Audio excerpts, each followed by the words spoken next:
Have you ever wondered how some people can get less sleep but wake up with more energy? Today, we're diving into exactly how they do it in Japan. Does this look familiar? You do everything you're supposed to.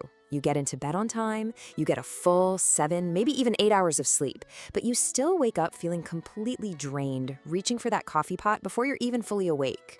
It's so frustrating, isn't it? But here's what's so interesting. In Japan, there are people sleeping that exact same amount of time, but they're waking up feeling refreshed, focused, and ready to go. So what is their secret? Well, it's not some magic pill or an expensive mattress. It's a series of really simple, science-backed habits that can help you get truly deep, restorative rest. And the best part? You can start trying them tonight. All right, so let's get right into it. The first couple of habits are all about hitting your body's off switch. It's about sending a really clear signal to your brain that it's time to power down for the night. And it all starts with something you might not expect: the temperature of your room. A huge study of over 2,000 Japanese homes found that the average bedroom temperature was about 13 degrees Celsius. That's 55 degrees Fahrenheit. Now, compare that to the typical home, which is often kept at a really cozy 22 Celsius or 72 Fahrenheit. That's a huge difference. And it's not just about what feels comfortable, it's about brain science. So why does a cool room matter so much? Well, the sleep expert Dr. Matthew Walker explains that for your brain to even begin deep, restorative sleep, its temperature has to drop by about 2 to 3 degrees.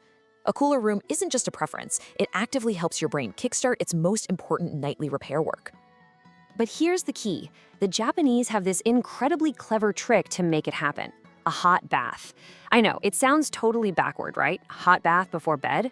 But when you take a warm bath about 90 minutes before you sleep, it brings all the blood to the surface of your skin, raising your core body temperature. Then, when you get out into the cool air, your temperature drops fast. That rapid cool down is one of the most powerful signals you can send to your brain that it's time to sleep. It's like you're literally pressing your body's sleep mode button. So, we've set the stage with the right environment. But what about the actual foundation of your rest? This leads us to what you're actually sleeping on. We're taught to love those super soft sink into the beds, but the truth is, your spine doesn't really want softness. It needs support. In Japan, it's really common to sleep on much firmer surfaces, like futons on tatami mats. Now, that might sound a little uncomfortable at first, but it actually keeps your spine in proper alignment all night long. This prevents those tiny little awakenings that disrupt your sleep and leave you feeling groggy, even if you don't remember them. This is such a perfect example of what James Clear talks about in his book, Atomic Habits. Switching to a firmer mattress might feel like a really small change, but the positive result, the payoff for your sleep quality, can be absolutely massive. And that same idea applies to your neck. Instead of those big, fluffy pillows that can push your head into a weird angle, many people in Japan use something called a sobakawa pillow. It's filled with buckwheat hulls, and the amazing thing is, it doesn't collapse. It just molds perfectly to the natural curve of your neck and provides consistent, solid support all night. And get this, the results are incredible. Studies have shown that just switching to a pillow with proper neck support can slash neck pain by up to 50%. Just imagine waking up without that stiff, achy feeling. So the main takeaway here is that support from your head to your toes is just non-negotiable for deep sleep. Okay, so we've talked about the physical stuff, the room, the bed, the pillow. But what if the biggest secret to amazing sleep isn't physical at all? This brings us to something a lot deeper, and maybe the most powerful change you can make: your mindset. In Japan, there's a cultural concept called inemuri. It basically translates to sleeping while present. It's the accepted and even respected practice of napping in public, on a train, at a park bench, even at your desk. It's not seen as being lazy. It's often viewed as a sign of dedication and hard work.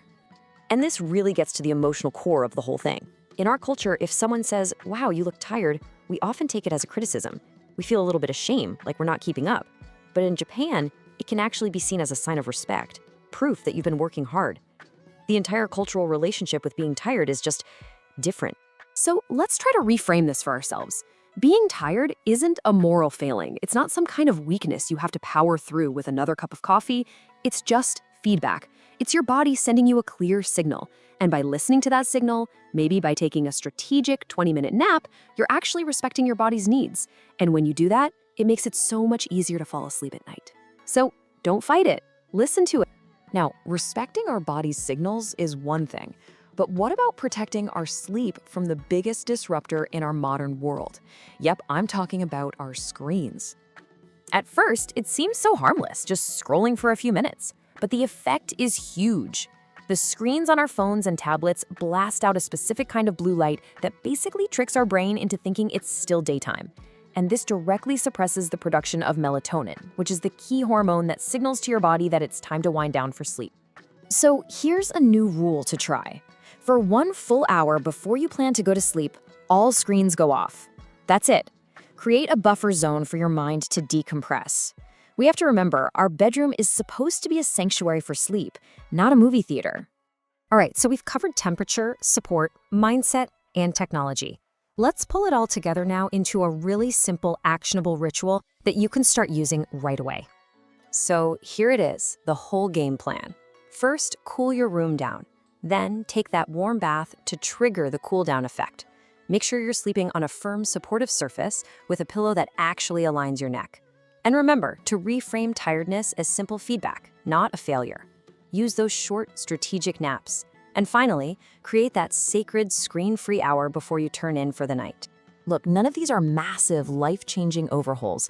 They're just small, simple adjustments. But just like any good habit, their positive effects build on each other night after night.